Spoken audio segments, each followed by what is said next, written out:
amigos, ¿cómo están? Buenas noches. Un cordial saludo, perdón, desde Atlanta. Ah, Soy Alejandro Navarrete y bueno, iniciando nuestras conversaciones, nuestra interacción de los días miércoles.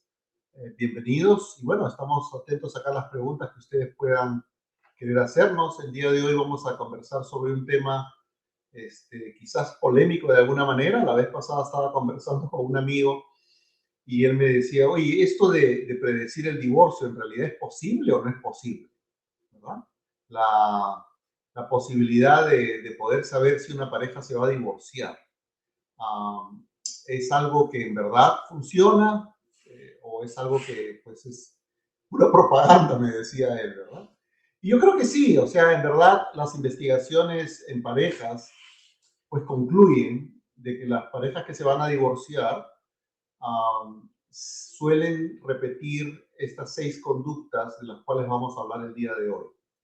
¿Sí? Entonces, estar atentos, porque bueno, este es un webinar evidentemente para terapeutas de pareja y también es un webinar que mucha gente que no son terapeutas lo pueden ver y pueden disfrutar de su contenido y quizás beneficiarse de alguna manera pues en sus propias relaciones de pareja, ¿verdad? El objetivo es que nosotros los terapeutas de pareja ayudemos a las parejas con las que trabajamos a que se sientan satisfechas, se sientan felices, se sientan bien en sus matrimonios, en sus relaciones de pareja y que puedan ser relaciones estables, saludables, que nos hagan sentir bien, cómodos y que nos hagan sentir felices dentro de lo que podría ser.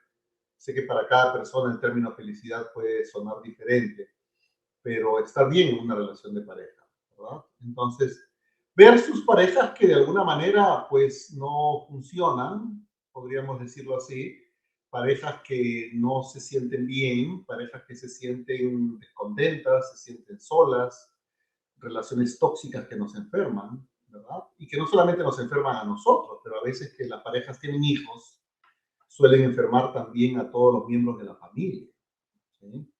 Yo he conversado en todos estos 32 años que trabajo como terapeuta con familias y escucho niños, adolescentes o incluso ya adultos que me decían, Alejandro, mi mamá y mi papá se peleaban todos los días, mi papá llegaba del trabajo y era una tormenta, ya sabía que mi papá llegaba a tal hora y ya nosotros sabíamos que venía la pelea, sabía que de alguna manera pues algo iba a pasar y que había una tensión con mis hermanos, mis hermanas y nos preguntábamos qué va a pasar el día de hoy, ¿no? Y teníamos una angustia, una ansiedad horrible. Y una vez que le pregunté a mi mamá, me decía una persona, mamá, pero ¿por qué no lo dejas?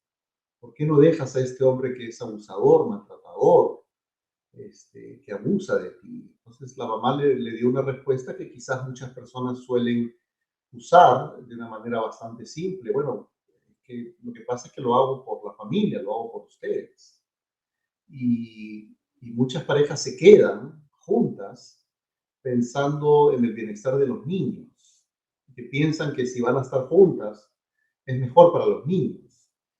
Pero ya los estudios han determinado de que las relaciones tóxicas de pareja suelen ser muy perjudiciales para todos los miembros de la pareja, tanto para un miembro o el otro miembro de la pareja, tanto como para los hijos. Y son relaciones en las cuales todos terminan enfermándose de alguna manera y generando algún tipo de problema físico o un problema emocional de alguna forma. Entonces hay que estar muy atentos a cuáles son estas conductas que las parejas que se van a divorciar suelen practicar, porque no queremos estar en ese grupo, ¿verdad? Las personas que estamos casadas, las personas que tenemos una relación de pareja, de una manera, un compromiso estable, pues sólido, estando casados, siendo novios, enamorados, tenemos que practicar conductas saludables, tenemos que practicar conductas o hacer cosas que las parejas que les va bien suelen hacer. O sea, como de alguna manera decir, seguir los buenos ejemplos, seguir las cosas que hacen que las parejas sí sean estables, parejas que pueden convivir por muchos años y sentirse bien y después del trabajo llegar a la casa y decir, ay, qué rico, llegué a mi casa y pues me siento bien, voy a ver a mi familia, voy a ver a mi esposa, a mis hijos, qué rico, vamos a poder ver una película juntos, vamos a poder tomarnos un café juntos, conversar, es llegar a ese santuario de paz, ¿verdad? Y sentirnos completamente satisfechos. Todos los beneficios que puede traer eso, imagínense. Pero sin embargo hay personas que suelen trabajar y pues ah, usar el pretexto del trabajo y quedarse todo el día en el trabajo. Una vez un señor me decía, no, Alejandro, que yo prefiero en verdad llegar cuando mi esposa ya está dormida, cuando mis hijos están dormidos, porque así hay menos tensión. Llego, me pongo a ver un poquito de televisión, me pongo a leer algo, pero no me están contando todos los problemas y todas las situaciones que pasan, ¿no? Entonces parece ser que vivía mucho estrés en su relación y pues se sentía totalmente solo, totalmente descontento y prefería estar todo el tiempo fuera. Incluso terminando a veces a las 7 de la noche de trabajar, prefería pasar el tiempo quedándose en la oficina haciendo cosas, pues, y, y regresar tarde a la casa. Imagínense una situación así. Entonces, ¿qué hacen estas personas? ¿Qué hacen estas parejas que de alguna manera los terminan llevando a este divorcio? Porque imagínense, nadie se junta en una relación de pareja para divorciarse, para que la relación termine. Las relaciones comienzan con mucho entusiasmo, con mucha energía, con muchas ganas de querer estar juntos, con muchos sueños, aspiraciones, metas. Y resulta que esas metas, esas aspiraciones, esos sueños se terminan a los 4, 5, 10, 15, 20 años de matrimonio y se acaba el sueño. Y comenzamos a pensar de que estamos conviviendo con la persona incorrecta y comenzamos a tener una sensación de vacío emocional. Y la soledad nos mata, la soledad nos destruye y podemos estar pues durmiendo con una persona y sentirnos las personas más solas del mundo. Las parejas se divorcian, lamentablemente. Las relaciones acaban, lamentablemente. Y tenemos el día de hoy, vamos a conversar un poquito sobre esas 6 cosas, en resumen, que suelen hacer las parejas que se divorcian. Y estemos atentos a eso. Previo a esto, saludamos a Marta, que bueno, Marta siempre pues nos está siguiendo. Marta, buenas noches. Un saludo ahí a Colombia, país muy rico, muy sabroso, pues de gente muy agradable, en verdad. Un saludo a Janet también. Janet está viéndonos desde Lima y nos está escuchando. Bienvenida, Janet. Otra vez, gracias por acompañarnos una vez más. Y está Good Valeriano. Buenas noches, Alejandro. Qué interesante tema. Bueno, Good, es tiempo si quieres preguntar. Conforme vamos avanzando y revisando cada una de estas 6 conductas, con todo gusto de que puedas participar y pues y hacer las preguntas y todos poder hacer las preguntas que ustedes necesiten hacer, ¿verdad? Pero vamos a revisar un poco entonces qué suelen hacer estas parejas. Y fíjense, la primera cosa que estas parejas que suelen divorciarse o que se divorcian finalmente suelen hacer es iniciar una conversación, iniciar un tema de preocupación, un tema de conflicto, un tema del cual yo quiero hablar con mi pareja porque pues, me preocupa, porque pues, no sé, no nos está yendo bien en esta área, sobre el dinero, sobre pues, los hijos o sobre los ahorros o lo que sea, es iniciar rudamente la conversación. Las parejas que se van a divorciar suelen iniciar rudamente levantando el dedo acusador y señalándolo a la otra parte. Es que tú nunca me ayudas, tú siempre haces esto, siempre haces lo otro, no sirve para nada o qué sé yo. Entonces, de alguna manera, las primeras palabras, las investigaciones dicen que las primeras palabras que nosotros utilizamos en cualquier interacción humana, de esa forma, iniciando ya sea suavemente o iniciando rudamente, de esa forma va a terminar la conversación. Si nosotros somos amables, planteamos un tema con firmeza, ¿verdad? Respetuosamente, mira, hay algo que me preocupa, que está pasando, últimamente he visto, no sé, la casa, no sé, no la noto, no la he visto muy limpia y tú sabes que la limpieza es importante para mí. Y me gustaría conversar contigo sobre el tema de la limpieza, ¿no? O sea, podemos conversar sobre esto. Las parejas saludables abordan los problemas, hablan sobre sus conflictos, no se quedan calladas y hablan, conversan. Pero el inicio, las primeras palabras de interacción determinan mucho el curso de la conversación, ¿verdad? Claro, ustedes podrían, y lo he escuchado muchísimas veces en parejas que me dicen, pero Alejandro, es que ya se lo he dicho 20 veces, se lo he dicho 30 veces, ya no sé de qué otras formas decírselo, ¿verdad? Y claro, la primera vez uno trata de ser amable, trata de pues, ser cuidadoso con las palabras, pero conforme uno va sintiendo esa desesperación o frustración, o pues, oye, no me hacen caso finalmente, al final yo digo, oye, pues, ¿qué está pasando, verdad? ¿Qué está pasando? O sea, te he dicho 20 veces que recojas las cosas del baño cuando te bañas, o sea, pues ¿cuándo vas a aprender? Y claro, esa interacción, ese inicio con esa interacción ruda, va a ser un pronóstico de que la conversación va a ir por un camino rudo, un camino de discusión, un camino de pelea. Entonces, primera cosa, inicio rudo. ¿Sí? Las parejas que se divorcian suelen abordar sus conflictos, sus problemas de una manera ruda, levantando el dedo acusador y hablando de lo mal que hace el otro, ¿verdad? Y de una manera, pues, confrontacional, por decirlo de alguna forma, ¿sí? Y responsabilizando a la otra parte. La otra cosa que suelen hacer estas parejas que se van a divorciar es que no saben manejar el estrés. Ah, los, eh, Cuando se habla sobre un conflicto, cuando estamos dándole vueltas sobre lo mismo y estamos peleando y discutiendo sobre lo mismo, ¿verdad? Llega un momento en el que pues está en una interacción tóxica, negativa, en la cual no llegamos a ninguna conclusión.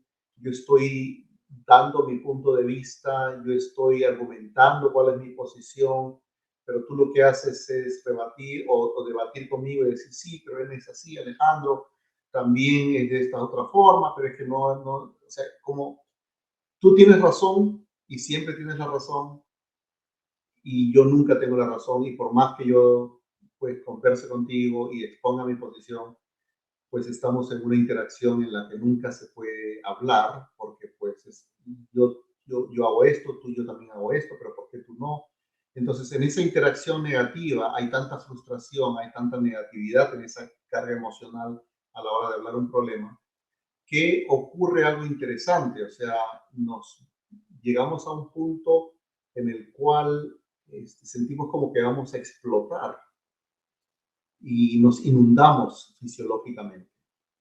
Inundarse fisiológicamente es un concepto muy interesante que los terapeutas de pareja debemos manejar, porque una persona que está inundada fisiológicamente, emocionalmente, es una persona que no puede generar ideas, no puede generar recursos cognitivos para pensar en que sí, de repente lo que me está diciendo tiene razón, en verdad, pues yo creo que es cierto y de alguna manera estoy en este autodiálogo que lo único que pienso es de qué me está hablando, que esto no es posible, está loca, siempre me trata así, pero ¿por qué me trata así? Que eso no es justo, esto, como que piensa que soy idiota. Entonces, ese autodiálogo lo que hace es alimentar estos químicos que van a hacer que yo me sienta inundado fisiológicamente. No voy a tener una capacidad de respuesta, no voy a tener una capacidad de escucha, no voy a poder escuchar la posición de la otra parte, ¿verdad? Recuerden que en una interacción de dos personas, si estamos hablando de una interacción social, interpersonal, evidentemente con otra persona, sea nuestra pareja o sea un amigo, o sea con cualquier otra persona, ¿verdad? Si estamos discutiendo con esa persona, si estamos peleando con esa persona, nuestro cuerpo va a reaccionar de una manera frente a lo que yo considero una agresión, una burla o una sensación de ya esta persona no está más ahí para mí. Entonces, eso va a hacer de que llegue un momento en el que yo me bloquee y simplemente deje de racionalizar, deje de pensar y no tengo esa capacidad de escuchar a otros, sino tengo solamente la capacidad de escucharme a mí mismo. y este que se ha creído, que yo soy así, soy un tonto, y eso hace que de alguna manera yo me bloquee y no pueda responder, ¿sí? Es el clásico, la clásica pelea en la que los dos se quedan con los brazos cruzados y pues comienzan a mirar a un sitio, a otro, y como que están totalmente desconectados, ¿verdad? Esa inundación emocional es peligrosa. De hecho, que los expertos hablan que una de las grandes habilidades que los seres humanos tenemos que manejar en una sociedad violenta como la que vivimos y una sociedad muchas veces hostil, es una situación en la cual nosotros tenemos que aprender a autocalmarnos, a autorrelajarnos, ¿verdad? Porque nosotros podemos reaccionar fácilmente a la agresión de otra persona. Si estamos manejando un automóvil en la calle y alguien viene y te cierra con el automóvil de él o de ella, y pues y tú pues, oye, ¿qué te pasa? ¿Por qué me cierras así o por qué haces esto? Y la otra persona le muestra el dedo, pues diciendo, ándate al diablo. Eso va a generar una respuesta de autodefensa de alguna manera y va o a contraatacar, ¿verdad? O a huir si siento que la situación es mucho más peligrosa. Pero la inundación emocional viene con esta situación en la que estoy tan inundado de toda esta soledad, de este enojo, que muchas veces las reacciones pueden ser muy negativas. Por eso es que hay dos personas que en plena vía pública pueden bajarse de su automóvil y agarrarse a golpes, ¿verdad? O podemos reaccionar verbalmente insultando a otra persona. Entonces, esta inundación emocional es muy peligrosa porque nos puede meter en muchos problemas, en muchos problemas. Y hay gente que incluso ha ido a la cárcel porque ha terminado lastimando a otros en una pelea, empujándolos. Porque lo importante de esto es saber de que ante una confrontación en la cual hay mucha violencia y una interacción muy negativa, lo importante es saber autocalmarse y saber cuál es el momento en el que la conversación tiene que parar. Los maestros de matrimonio, la gente que tiene matrimonio saludable, se enojan, pelean, como cualquier pareja, pero saben cuándo detenerse, saben cuándo parar la conversación para evitar llegar a situaciones violentas o evitar a situaciones que pueden ser muy peligrosas, ¿verdad? De una interacción que puede ser extremadamente negativa para ellos. Entonces, el autocalmarnos es una estrategia que los seres humanos, muchos seres humanos en la actualidad, en el 2021, no tienen, no tienen, sobre todo en una situación en la que vivimos en ciudades muy violentas, en la que tenemos que estar atentos todo el tiempo.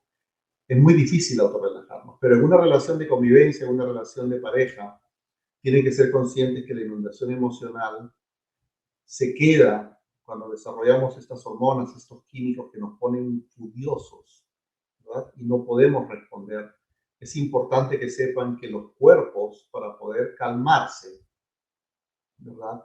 Necesitan un tiempo para poder calmarse. Los investigadores han podido descubrir de que fisiológicamente podemos llegar a un estado de calma después de situaciones donde ha habido violencia, agresión o una pelea verbal de repente con mi pareja, recién entre unos 30 a 40 minutos.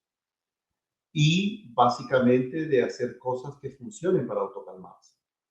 Entonces las parejas que se van a divorciar no pueden calmarse después de una pelea, se quedan inundados emocionalmente y pueden pasar días y no saben cómo de alguna manera recomponer o aliviarse después de una pelea. La inundación emocional es un concepto muy interesante que las parejas deben aprender y otra vez es autocalmarse, pero las parejas que se van a divorciar no tienen esa posibilidad de poder autocalmarse. Y esto lleva a otra de estas, la tercera conducta de la cual estamos hablando, que tiene que ver con los intentos de reparación fallidos.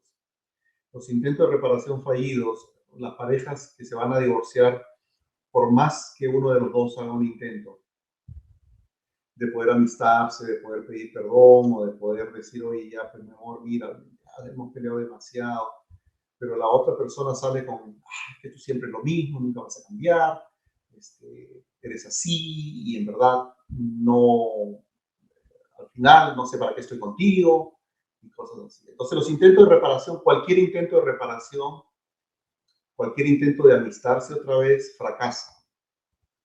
Y lo que hacen estas parejas es ya no hablar más de los temas. Y lo que ocurre al no hablar más de estas situaciones que nos traen dolor, conflicto, peleas, al no poder conversar, una palabra tan sencilla pero tan compleja en una interacción humana, es simplemente no hablar más sobre el tema. Porque si yo sé que toco determinados temas contigo, vamos a terminar peleando. Entonces mejor ya no hablo contigo. Mejor ya no menciono ciertos temas contigo porque sé que al final vamos a terminar peleando. Y eso lo que genera es mucho mayor soledad, mucho mayor sensación de que ya estoy sola en esta relación, que esta persona que me prometió estar conmigo, ya no está más ahí para mí. No está más ahí para mí. Entonces las parejas, lo que suele ocurrir en estos casos es que son parejas que no saben amistarse, no saben arreglar sus problemas, no tienen esas estrategias de las parejas saludables, sanas, que sí saben pedir perdón, que sí saben aceptar el perdón de la otra persona, saben de alguna manera que, bueno, sí, ya está bien, metí la pata o metí, ok, no, mira, olvídalo, no te preocupes. Pero gracias por pedirme perdón, gracias por acercarte, gracias por reconocer que cometiste un error. O sea, las parejas en una interacción saludable, pensando en un amigo, una amiga o una pareja, un matrimonio, saben amistarse, se pelean, pero después saben amistarse. Pero las parejas que se van a divorciar, hagan lo que hagan, no pueden amistarse. No tienen esa posibilidad de amistarse. ¿Sí? Entonces vamos a la tercera. Fernando Pérez también estaba mandando unos saludos, un cordial saludo, Fernando. Entonces, Marta lo que pregunta es lo siguiente, dice, ¿esa inundación es igual que la crítica? No necesariamente. La crítica es uno de los jinetes del apocalipsis de los cuales vamos a hablar ahorita, Marta, pero diríamos, la crítica es una conducta, porque estamos hablando de conductas, cosas que nosotros hacemos en la interacción con el otro, con la otra persona, ¿verdad? Que señala con el dedo acusador que tú eres responsable de lo que me está pasando. Es tu culpa, ¿verdad? Es hablar sobre algo que no está funcionando bien, pero no desde la conducta en sí que no me gusta, que quiero modificar, por ejemplo, la limpieza, sino que lo califico más bien como un problema de personalidad, como si tú tuvieras un problema de personalidad. Eres un desordenado, ¿verdad? Esa es una crítica.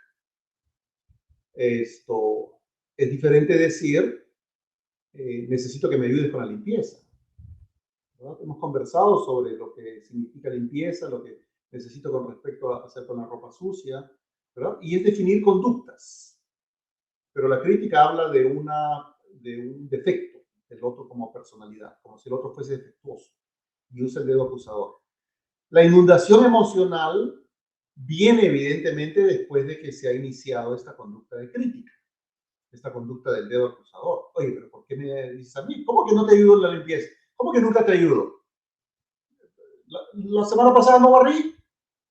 Y claro, eso en vez de arreglar el problema, lo que hace es, pues es como poner más pólvora, ¿verdad?, al fuego, y la explosión va a ser mayor, porque pues en vez de reconocer que sí es cierto que yo tengo que trabajar más en el tema de la limpieza, lo que hago es simplemente ponerme a la defensiva. Y eso hace, ¿verdad?, porque estamos hablando de los caballos del apocalipsis, o los jinetes del apocalipsis, eso hace que pues yo entre en una actitud de desprecio. ¿Qué vas a aprender si total ni siquiera terminaste el colegio? En que ya comienzo a actuar de una posición de superioridad frente al otro y a menospreciar al otro. Y el desprecio es una de las conductas más peligrosas y es el predictor número uno de divorcios en las parejas. Entonces, claro, eso hace que de alguna manera yo me apague.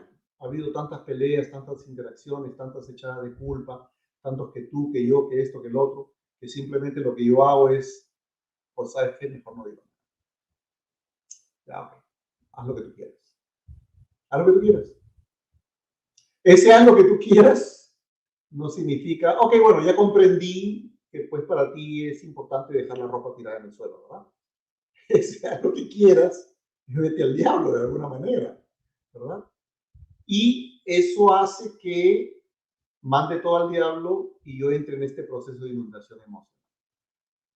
¿Sí? Entonces, la crítica es uno de los venenos, es una de las conductas que solemos hacer en escalada, porque recuerda que esto tiene una escalada, no es que nos peleemos y hay una guerra nuclear pues el primer día de la pelea o el primer momento de la pelea. No es lo mismo que la inundación, básicamente. Y Gabriel dice, bueno, también está saludándonos, Gabriel, buenas noches.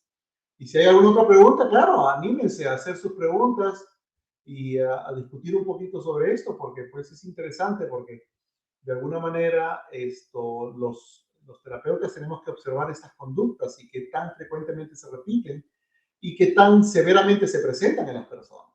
Porque no es que las parejas que estén felices y que se sientan bien y satisfechas en su relación, pues no es que no vayan a tener este tipo de conductas, ¿verdad? En algún momento lo pueden tener.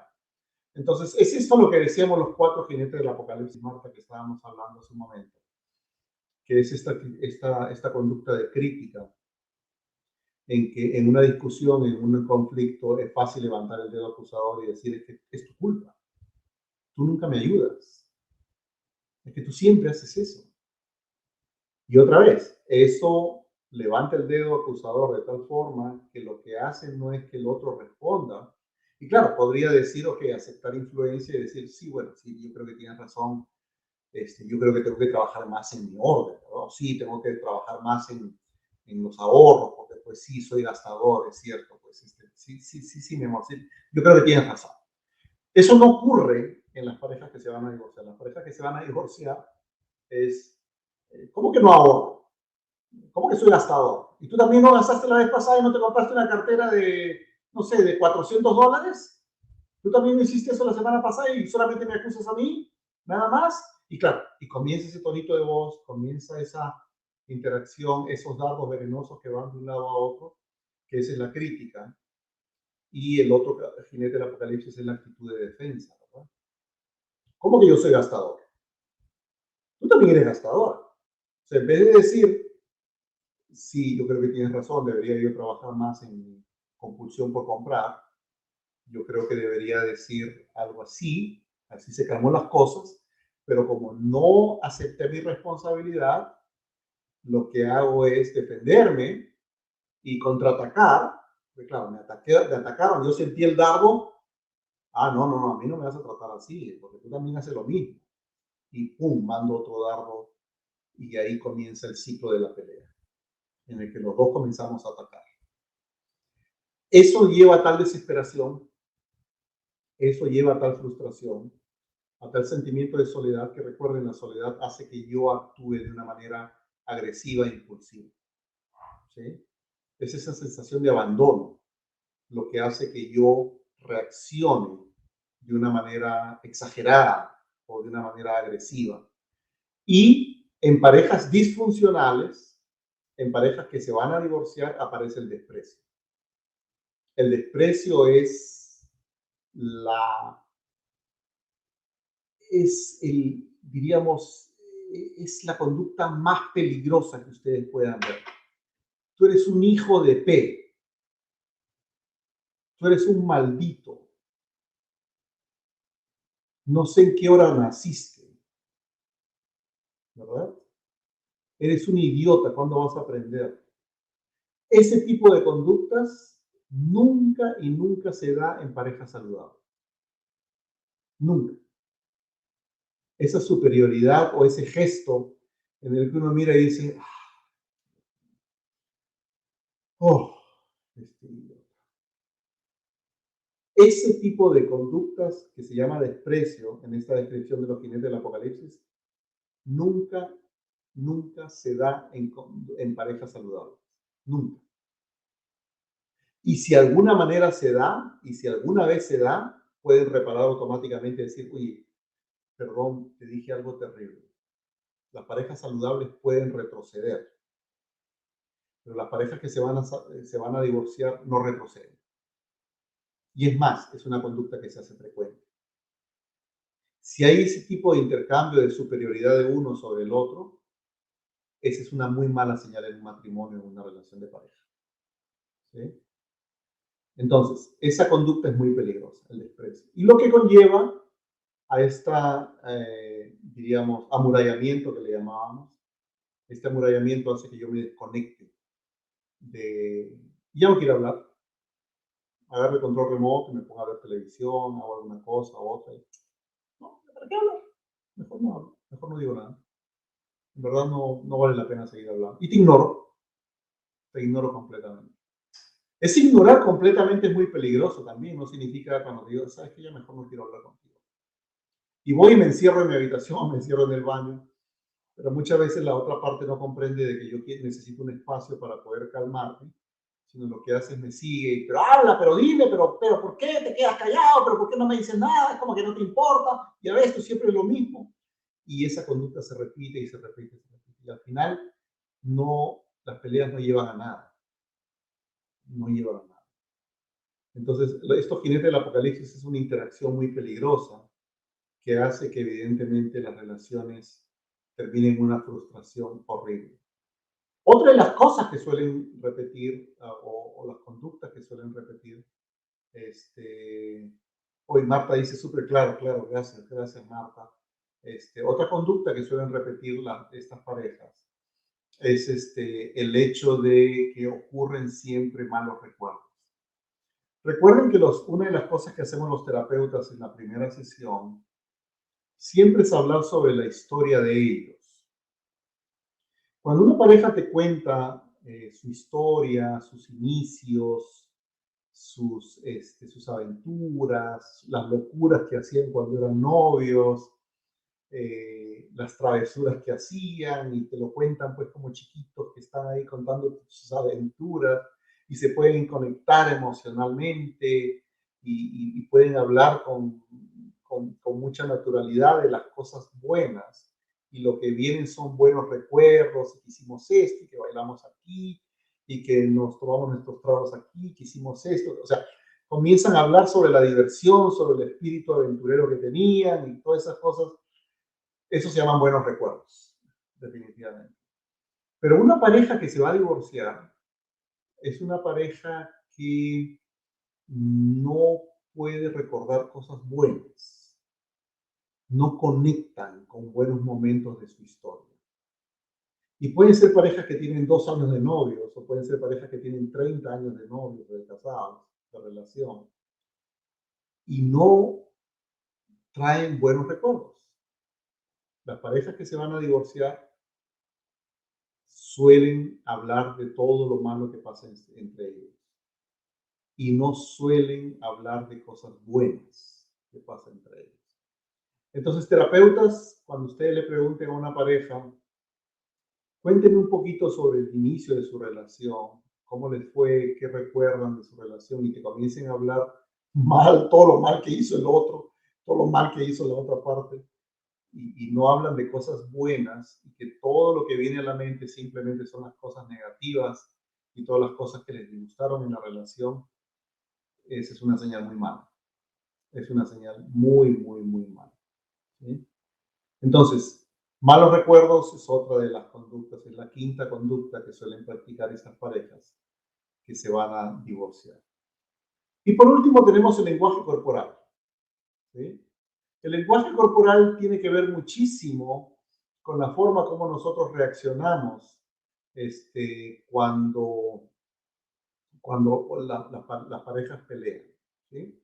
Recuerden que el precursor de estos estudios era John Gottman. Y Gottman, él, cuando las parejas peleaban y discutían en algo que llamó él el laboratorio del amor, él le ponía a las parejas ciertos aparatos eléctricos que podían medir de alguna manera físicamente las peleas, sobre todo las situaciones de mucho conflicto, de mucha pelea, y cuánto podía inundarse fisiológicamente una pareja, una persona cuando estaba en plena discusión. Y la reacción física, que evidentemente todos la sabemos y que es la primera reacción que pasa cuando uno está peleando con su pareja, es que el corazón comienza a palpitar de una manera más acelerada. El corazón se acelera y comienza a latir por lo menos a 100 pulsaciones por minuto. ¿Sí? Incluso puede llegar hasta 160, 165 pulsaciones por minuto. ¿Ok? Entonces, los estudios dicen, y Gottman concluyó, que las parejas o las personas que pasan las 100 pulsaciones por minuto, recuerden que el promedio puede ser 70, 80 pulsaciones por minuto, pero las personas en una discusión pasan las 100 pulsaciones por minuto, ¿verdad? Por eso es que se usan mucho esos oxímetros para monitorear un poquito las peleas y, digamos, el ritmo cardíaco, que ahora se usa mucho en el COVID como para medir un poco la oxigenación, ¿verdad? Cómo estamos oxigenando, que es importante, ustedes saben, que esté por encima de 95, pero en las pulsaciones, pues estamos entre 70 y 80, pero el tema está en que cuando nosotros peleamos, evidentemente las cosas se ponen calientes y el corazón se acelera y llegamos a un punto de ebullición o inundación emocional cuando pasamos las 100 pulsaciones por minuto. Otras cosas que ocurren en el lenguaje corporal, ¿verdad? Es que comienzan a haber cambios hormonales. Y una de las hormonas que comenzamos a desarrollar más, por ejemplo, es la adrenalina, ¿verdad? También aumenta la presión arterial, ¿sí? Y de esas sensaciones físicas de sentirse como que uno ya no da más, hacen que prácticamente sea tener imposible poder tener una discusión, una conversación que sea productiva y que nos lleve de alguna manera a resolver problemas, ¿sí? Pero la diferencia con la inundación, porque de alguna manera el lenguaje corporal tiene que ver de alguna manera con esta inundación emocional, es que diríamos que en la inundación, la negatividad que presenta tu pareja en las discusiones, ya sea bajo este disfraz de la crítica o el desprecio, o incluso de esta actitud defensiva, se vuelve tan abrumadora y tan repentina que te deja en un estado de shock, un estado de conmoción. Entonces, este colapso o este fin del matrimonio puede predecirse de alguna manera por esta puesta en marcha habitual y frecuente de estas inundaciones provocadas por la presencia de estos 4 jinetes del apocalipsis, ¿sí? Sobre todo cuando hay desacuerdos. Entonces, eso es algo que en un matrimonio infeliz suele repetirse constantemente y evidentemente es uno de los predictores número 1 del divorcio. Entonces, déjenme ver si hay preguntas, ¿ok? Carmen dice, Espinosa, interesante, gracias Katy por participar. Y bueno, está Paulette Armenta, dice, buenas noches, Alejandro, referente al silencio que mencionaba hace un momento, ¿qué opina usted si hubo una infidelidad? Y la parte infiel no ha querido tocar el tema nunca, pero es un hecho que afecta actualmente, mientras que la otra parte quiere afrontarlo, conversarlo quizás, para poder superarlo juntos. Esa es una muy buena pregunta. Paulette, fíjate, lo más importante cuando hay situaciones de conflicto en una relación de pareja, ya sea el tema que sea, en este caso lo que tú estás presentando, es el tema de infidelidad, es hablar sobre ello. Yo creo que las parejas cuando tienen temas difíciles, quizás la posición más difícil es no hablar sobre algo importante o algo que los ha lastimado a los dos.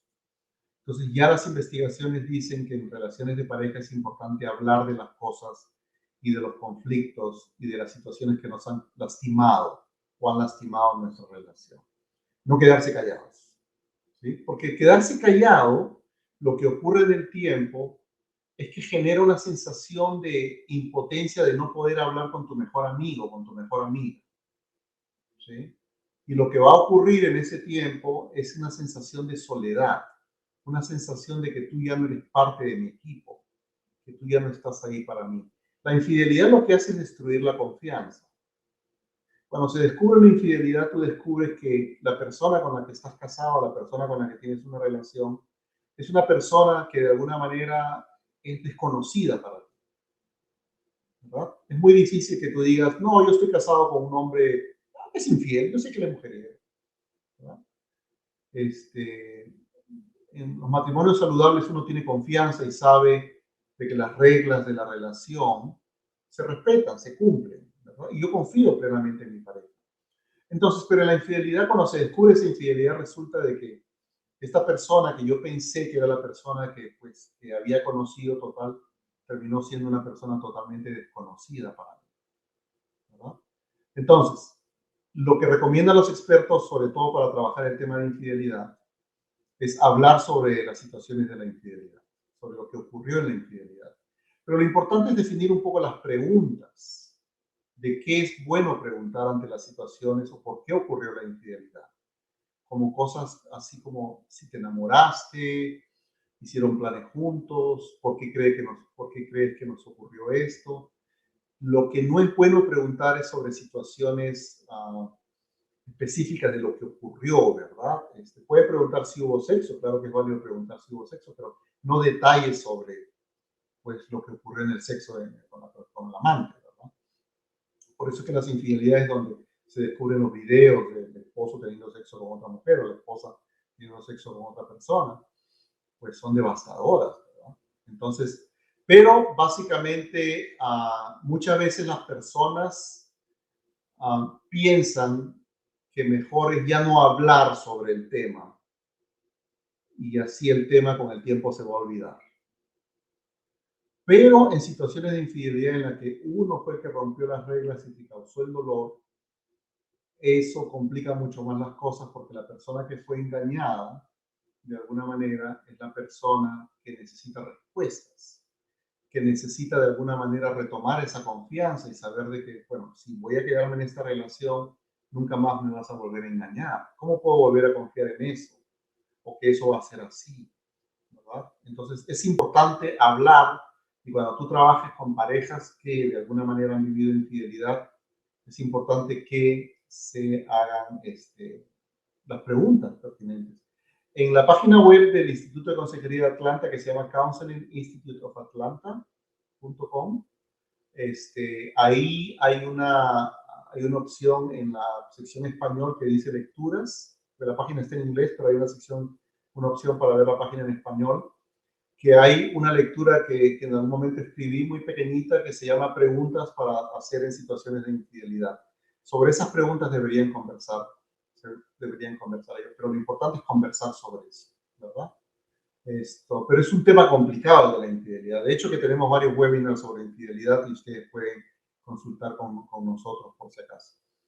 Y Good Valeriano dice, ¿por qué los recuerdos negativos son más recordados que los buenos? En sí hay alguna percepción neurológica. No, no, bueno, lo que pasa, fíjate, es una situación muy, muy sencilla de explicar. En una relación saludable, piensa tú en una amiga, en un amigo, pues todos los momentos que pasan juntos y pasan chévere y conversan y se distraen, se divierten, que fuimos a la fiesta, que fuimos esto, que bailamos, que nos tomamos unos vinitos, que nos fuimos de viaje, que disfrutamos, tienes tu álbum de fotos, qué chévere que la pasamos aquí. Esos son buenos recuerdos, ¿verdad? Eso es algo que uno tiene en relaciones saludables, una historia llena de buenos recuerdos. Oye, mira esta foto, ¿te acuerdas cuando fuimos a este lugar? Oye, qué buen ceviche nos comimos. Oye, mira, qué bien la pasamos aquí. ¿Y te acuerdas que hicimos? Y comienzan a hablar y comienzan como a conversar y vienen los buenos recuerdos. Ante las situaciones de trauma, ante las situaciones de dolor, lo que ocurre es que nosotros traemos a la mente más situaciones negativas, más pensamientos y más recuerdos negativos. Recuerden que la situación de una pareja en la cual los dos están comenzando a tener ese proceso, esa sensación de soledad, es una situación traumática. No hay situación tan dura, o quizás es una de las situaciones más duras, el sentirse solo, el sentirse sola en una relación de pareja. Es una situación que nos causa muchísimo dolor. Por lo tanto, es una experiencia de trauma, ¿verdad? Y cuando uno tiene una experiencia de trauma, el cerebro lo que suele hacer es traer esos recuerdos negativos y ponerlos primero. Entonces, en una relación saludable, si tú piensas en una relación de pareja que tú tuviste en algún momento, tú tú piensas en todo lo bonito que vivieron en la relación y comienzas a recordar todas las cosas buenas que hicieron o que pasaste tú con tu pareja, ¿verdad? Pero cuando tú piensas en una relación que fue tóxica, que fue disfuncional, trata de hacer el ejercicio de pensar en lo bueno que tuvo esa relación. Vas a poder de repente mencionar dos, tres cosas, pero lo primero que te va a venir a la mente son las cosas malas que viviste en esa relación. O no, este tipo era un malvado, me hizo esto, me hizo lo otro. Por más que tratas de recordar buenos momentos, es como que tener que escarbarlos. Los vas a encontrar, pero tienes que escarbar muchísimo. Abrir un baúl en el que es como que está al fondo, al fondo, al fondo. Porque todo lo que está encima es negatividad. Entonces, todo lo primero que va a salir es negatividad. Sigues escarbando y por ahí encuentras algo. Ah, oye, mira esto, mira qué interesante. Entonces aparece eso bueno, pero después de haber soltado todo lo negativo. En una relación saludable, todo es positividad. Todos son recuerdos buenos. Todos son alegrías, buenos momentos.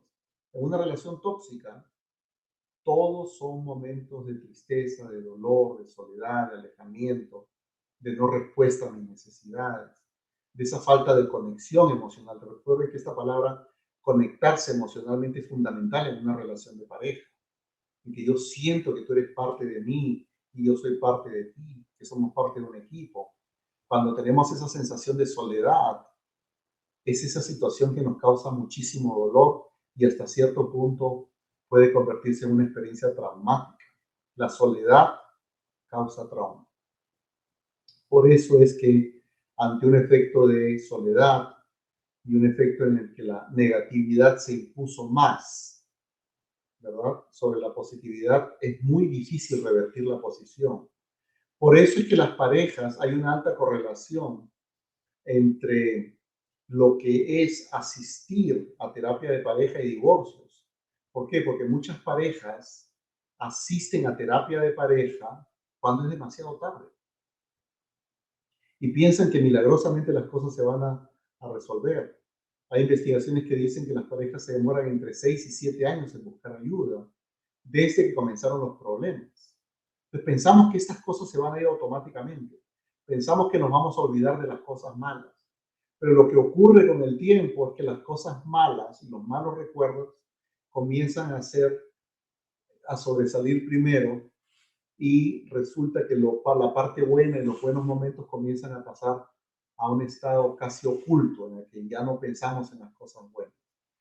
Ese es un predictor de divorcio, ¿sí? Las parejas que no pueden tener buenos recuerdos simplemente son parejas que están casi en el pie de divorcio. Y es muy difícil revertir esa situación, en verdad. Muy, muy, muy complicado revertirlo, ¿sí? Por eso es que, recomendación a las parejas que nos escuchan.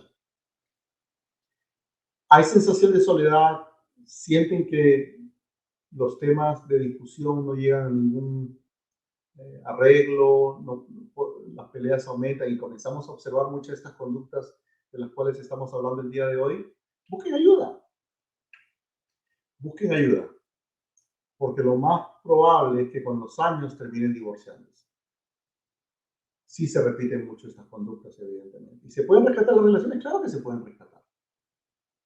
Pero no cuando llega un momento en el que dices, ¿sabes qué? Ya no, yo creo que nada parece funcionar. Y a veces me da mucha tristeza cuando trabajo con parejas en que, por ejemplo, la vez pasada trabajaba con una pareja que ella le pide el divorcio a su esposo y él le dice, mira, yo te prometo, ahora voy a cambiar, voy a hacer esto, voy a hacer lo otro. Y ella lo que dice es que ella en verdad no me importa. Te lo pedí tantas veces y por tantos años que tú nunca me escuchaste. Entonces, todo lo que ella hacía era recordar las cosas malas. Lamentablemente, el cerebro funciona así. Cuando un amigo te ha hecho algo malo, el amigo puede haber hecho cosas muy buenas en tu historia, pero lo primero cuando la relación se vuelve tóxica y disfuncional, lo primero que te va a venir a la mente son las cosas malas que te ha hecho esta persona. ¿Sí? Julio nos dice, bueno, Marta nos decía, bueno, buenísima, y Julia Castellón dice, hola, doctor, ¿qué se puede hacer cuando la pareja le fue infiel y se perdona y logran superar y la relación es mejor quizás que antes que le fuera infiel? pero uno de ellos se sigue sintiendo vacía, pero no siente odio ni rencor, pero no sabe discernir lo que siente. Sí, lo que pasa, Julia, es que recuperarse de una infidelidad puede tomar muchos meses. Yo cuando converso con una pareja que ha tenido problemas de infidelidad, le digo que el problema de recuperación, recuperarse después de una infidelidad puede ser una terapia muy larga, a largo plazo, y puede tomar entre 6 meses a un año. Entonces, claro, yo he perdonado, he querido perdonar, siento que otra vez queremos retomar la relación, pero por momentos van a venir esos flashbacks y van a venir esas ideas de lo que me hiciste, ¿verdad? Sobre todo si la pareja no es consistente en su tratamiento terapéutico, ¿sí? Porque es difícil, hay personas que no pueden perdonar.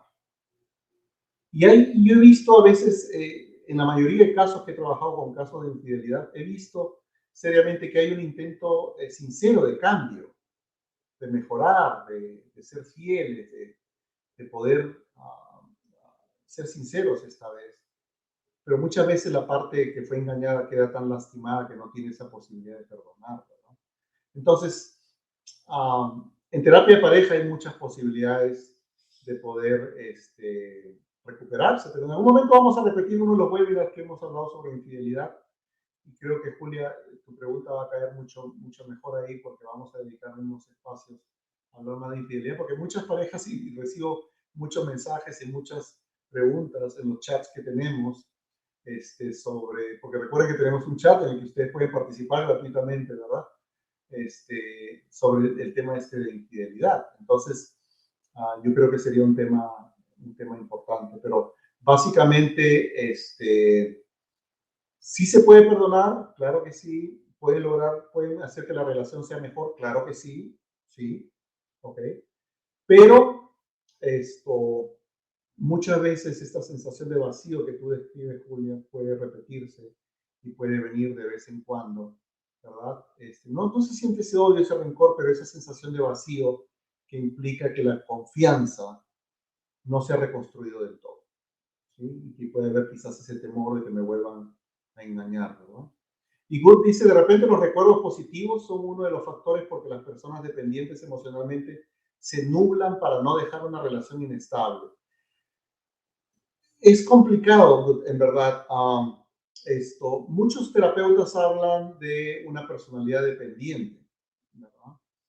Y yo lo que creo es que básicamente más que hablar de una personalidad dependiente es hablar del miedo que nosotros podemos tener a la soledad. Le tenemos pánico a la soledad. La soledad nos hace daño, nos hace daño. Y hay personas por sus mismas historiales de apego, por su historia personal, que han sufrido muchos abandonos, han sufrido muchas experiencias de trauma y de alguna manera son personas que se aferran a algún tipo de relación para evitar esta sensación de abandono, aunque sea una relación tóxica, ¿verdad? Es un proceso muy, muy interesante y muy complejo, o sea, hablar sobre lo que es el apego y cómo nos afecta a nuestras relaciones de niño y nuestras relaciones futuras como adultos. Eso tiene que ver muchísimo, porque ustedes saben, hay este apego seguro, pero hay ese apego inseguro también, en el que comenzamos a tener pues este tipo de ansiedad, porque nos van a abandonar, nos van a dejar. Y esta idea de que otra vez me voy a quedar solo como me quedé de niño, pues es algo que hace que yo me aferre de alguna manera a esta relación que sea tóxica y tenga miedo de perder a esta persona, ¿verdad? Entonces, estos recuerdos, como tú lo dices, estos recuerdos positivos, que tú dices que son uno de los factores que las personas se pueden quedar en personas dependientes que se pueden quedar en una relación inestable, no es necesariamente que sean los recuerdos positivos, ¿verdad? Es, yo creo, más esta sensación de soledad y el miedo a quedarse solos, que hace que simplemente me pueda aferrar a cualquier cosa con tal de no tener esta sensación de soledad, básicamente. Y Gabriel dice, una pareja con 20 años de convivencia descubrió ella que su esposo fue infiel. Él lo negaba, pero ella tenía todas las pruebas. Ambos quieren saber su relación, pero ella quiere saber todos los detalles hasta los más mínimos que sucedió entre su esposo y la amante, para saber a qué atenerse en esta relación, pero él no quiere tocar el tema. Gabriel, es importante hablar sobre lo que pasó, ya lo hemos mencionado, la pareja tiene que hablar sobre lo que ocurrió, pero no tiene que conocer detalles. Yo creo que eso es que hay que graficarlo y hay que decirlo claramente. No es saludable tener detalles de lo que pasó en la intimidad, por ejemplo, ¿verdad? Pero sí es válido preguntar si se enamoró, si hicieron planes de estar juntos, ¿verdad? ¿Qué sentiste cuando estabas con esa persona? ¿Qué fue de diferente de estar conmigo?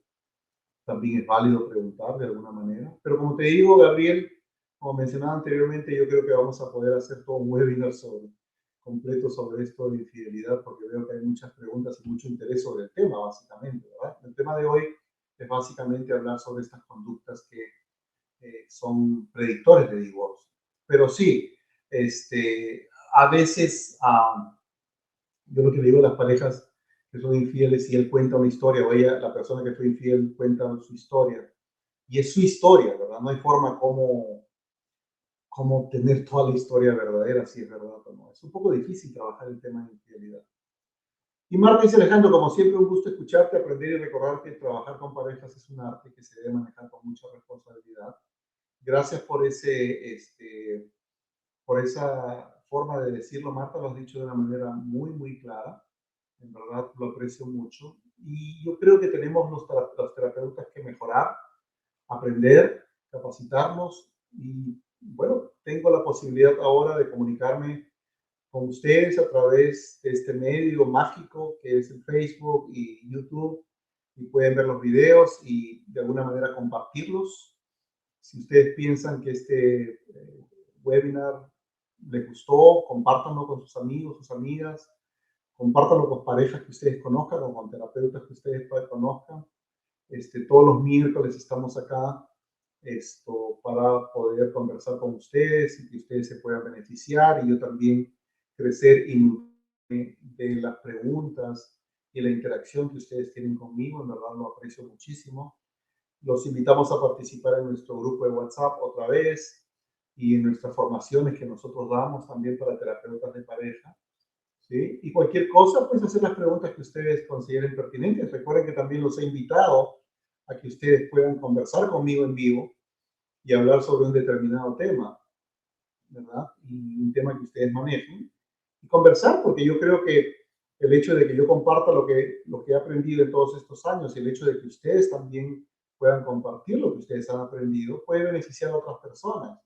Y creo que el compartir nos hace profesionales de calidad. Creo que el compartir lo que sabemos y el ser generosos es un don que de alguna manera todos tenemos que practicar. ¿Sí? Y gracias por estar ahí presentes, gracias por escucharnos y gracias por seguirnos los miércoles, eh, que de esta manera gratuitamente podemos llegar a todos ustedes. Y Polet también dice de gran ayuda la información que nos brinda. Muchísimas gracias, Polet, otra vez por participar. Y bueno, está Cucho Casareto, que es un compañero mío de la escuela, del colegio, un amigo de hace tantos años que está también escuchándonos. Muchísimas gracias, Cucho, por estar ahí. Siempre interesante los comentarios, lo aprecio muchísimo. Entonces, para terminar, simplemente recuerden cuáles son esas 6 conductas. Para resumir, inicio rudo, ¿sí? La presencia de los 4 jinetes del apocalipsis, la crítica, la actitud de defensiva, el desprecio y el amurallamiento, la inundación emocional, ¿sí? El lenguaje corporal, cómo se manifiesta, el ritmo cardíaco, la presión sanguínea, los intentos de reparación que fracasan y los malos recuerdos. Esas son las cosas que presentan las parejas que se van a divorciar. Y si ustedes son parejas que están presentando esas conductas, busquen ayuda. Busquen ayuda, que quizás puedan estar a tiempo para poder, salvar su relación. ¿Sí? Salvar su relación. Bueno, amigos, pues son las 10 de la noche y 2 minutos acá en Atlanta. Imagínense, hemos pasado una hora conversando sobre este tema tan interesante. En verdad, los aprecio muchísimo. Muchísimas gracias por estar ahí siempre acompañándonos y estaremos el próximo miércoles conversando sobre otro tema de interés para todos. Ya veo por ahí que hay mucho interés sobre el tema de infidelidad. De repente por ahí comenzamos a soltar algo, pero en el WhatsApp, mándenme sus temas que ustedes quieren conversar o por el Facebook, en sus comentarios y promesa que de todas maneras estaremos conversando con ustedes sobre